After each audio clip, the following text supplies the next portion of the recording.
You're watching BBC News, watching CeeLo Green performing in New York's Times Square as the city and the eastern seaboard of the United States counts down to midnight on the 31st of December to see in the new year 2012. As well as CeeLo Green, there will be Lady Gaga and 17-year-old Justin Bieber, the pop sensation. He'll be performing at Times Square as well. And of course, it's all about this moment here. That is Michael Bloomberg on the right, Lady Gaga pressing the button that will send the huge Waterford crystal ball down in 1 minute's time to mark the exact moment that the new year will begin in New York City. Now that crystal ball, it is huge. It weighs almost 5,500 kilos.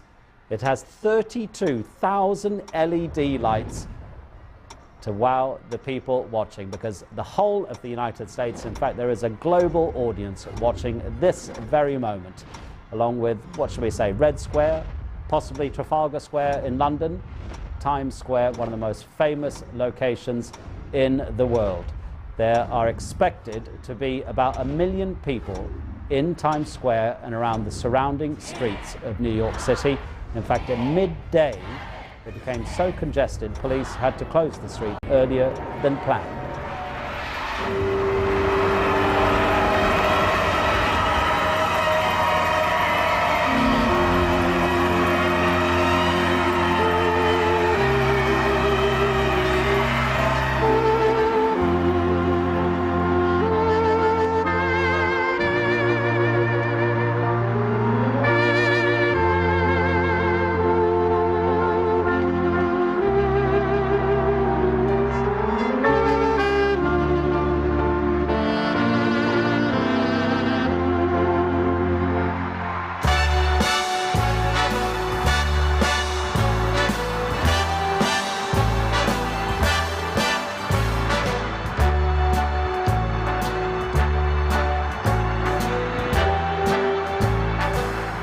Start spreading the news.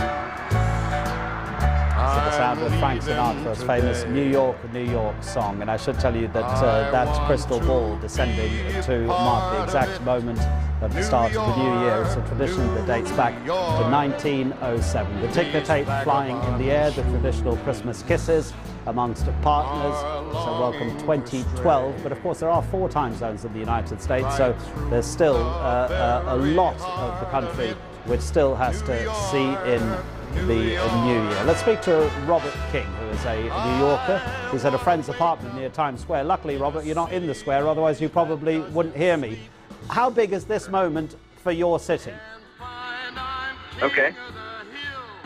Can you hear me, Robert? Yeah.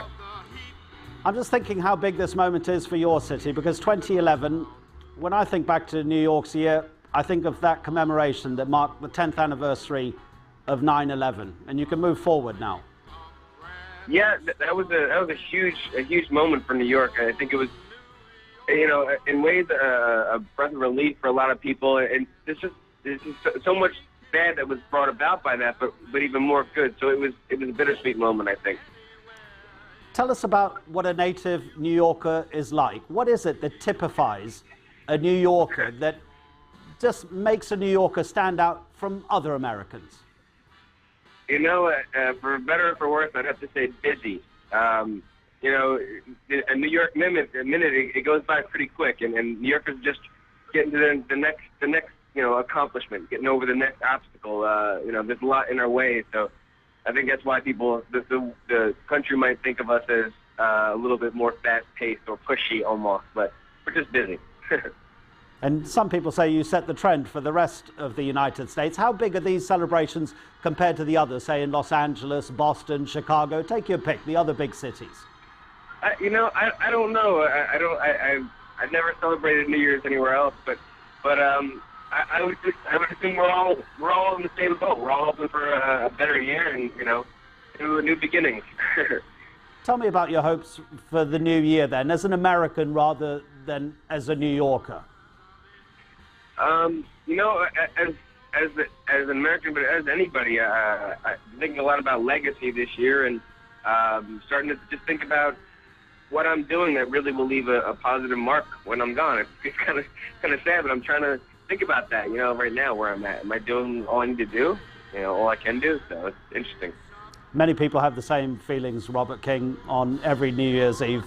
Have a good 2012. Thanks very much indeed for your time. Well, let's have another listen to what's happening in Times Square and the celebrations there.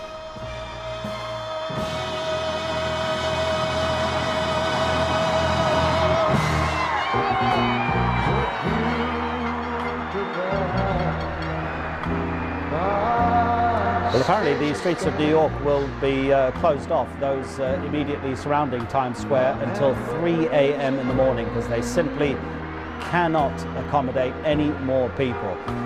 If you've been watching us for the past few hours, you'll have seen, let's go through some of the numbers, at least that I can remember. 80,000 in Edinburgh, 250,000 in London, 2 million on Copacabana Beach in Rio de Janeiro, and 1 million, apparently, according to authorities, gathered in New York. And of course, not everybody fits into Times Square. There's heavy security, as you can imagine. No alcohol allowed, no backpacks, no large bags, but no immediate security threat reported by the police.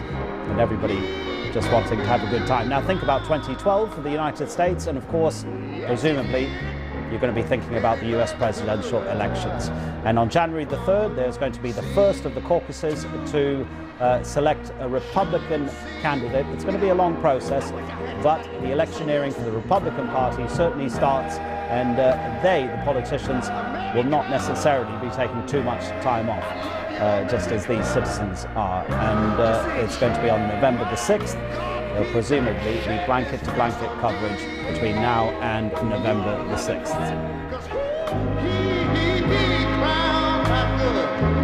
He told me he would, every brotherhood, from sea to shining sea.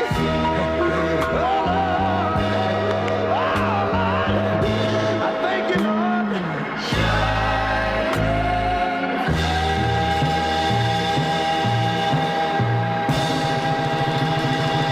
Now, from New Jersey, we can speak to the BBC's Neda Tawfiq. Neda, wherever I travel in the world, there are two cities that people say they want to go: New York and London. So what is New York's New Year's Eve like compared to other parts of the world that you've seen? Well, as you can see, just the sheer number of people that are gathered in Times Square makes it. People come here from all over the country, all over the world, all to see the iconic ball drop. It's the largest party here in New York, and you can just imagine being amongst the crowd, being amongst the celebration. There's just nothing else that can compare to it. I just mentioned to Robert King, the New Yorker we were speaking to, about those 10th anniversary commemorations for the victims of 9/11. That will live with New York forever, but 2012, hopefully a happier year really for the city.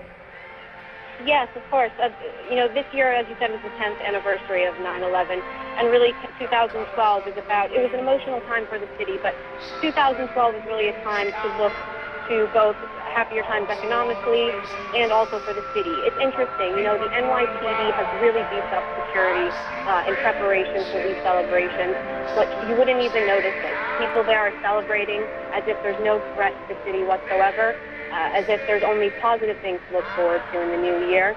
And so that's what this celebration in Times Square is all about. Do you think there's going to be much of an appetite for continuous and incessant coverage of the run-in towards the presidential election? Because around the world, that is going to be the main story that people are looking to the United States for. Yeah, I mean, today is obviously a bit more of a positive note. The run-up to the presidential election, the GOP race for that nominee for the GOP is still going to take its course through the next couple of months. And it has put a kind of a negative light on the political bickering here in the country. Barack Obama ran on a message of hope and change, and I think today that's the message that people are trying to look to as the new year comes. What can we look forward to in 2012? Will there be a better time for this country economically? Will the political fighting stop? will we finally have solutions and come together as a nation to rebuild what we once had before all this political bickering kind of took over the airwaves and consumed us across, the different countries as the, center of not being able to get things done. Neda Tawfiq in New Jersey, thank you very much indeed.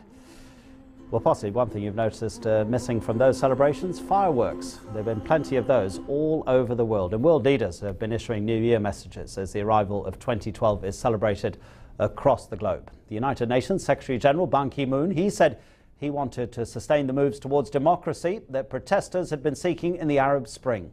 Pope Benedict said humanity awaited the new year with apprehension, but also hope for a better future. The French President Nicolas Sarkozy said the challenge for France was to emerge from probably the most serious crisis since the Second World War. In addition to those messages, there were plenty of fireworks. Wendy Urquhart's report contains plenty of flash photography.